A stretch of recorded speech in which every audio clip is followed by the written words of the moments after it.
Welcome to the third installment of Oil Analysis from Start to Finish. My name is Blackstone Joe. Now that we have Sonny's sample ready for testing, we're going to take a trip to the lab where you'll see each component of our standard analysis.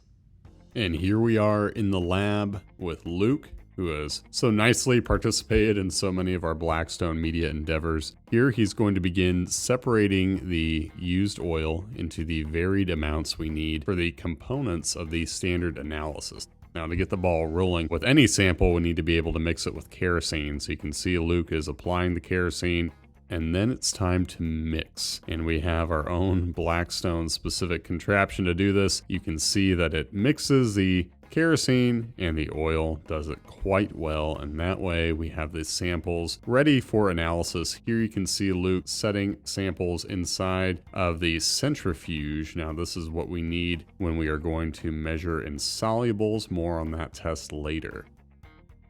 Here we are in the flashpoint chamber, where we are heating the brass cups needed for the flashpoint test.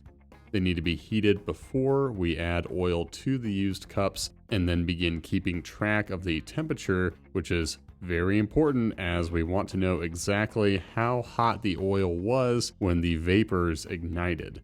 Once the cup is in position, the temperature probe is dropped in, flame is added over top, and then we're going to pay attention to when exactly the flash point occurs.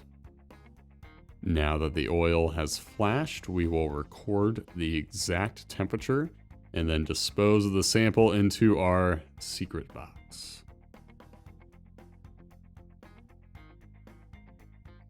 Now that the samples are done taking a spin in the centrifuge, we can proceed to measuring the insolubles. These are solids that accumulate as the oil is in use, not anything beyond the oil. This is what happens as the oil itself oxidizes.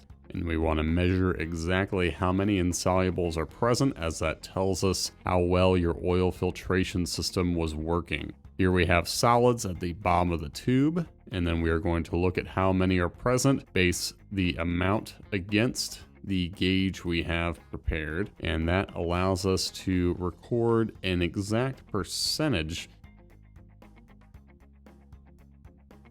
Here we are, the viscometer.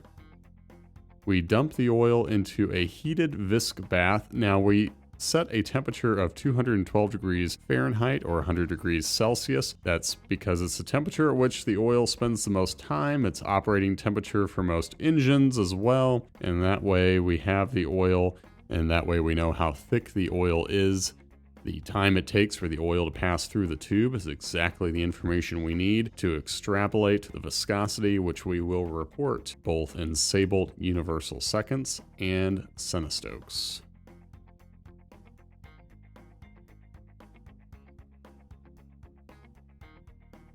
And finally, we have the true marvel of the lab, the spectrometer. We rely on ICP spectrometry, which is inducted coupled plasma.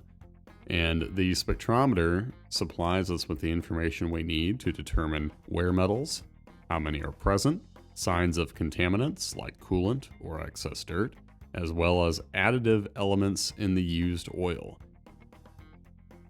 With all the results available, there's only one thing left to do, and that's the breakdown. Stay tuned for the next episode of Oil Analysis from Start to Finish, where I'll sit down with Sonny and go over each and every result.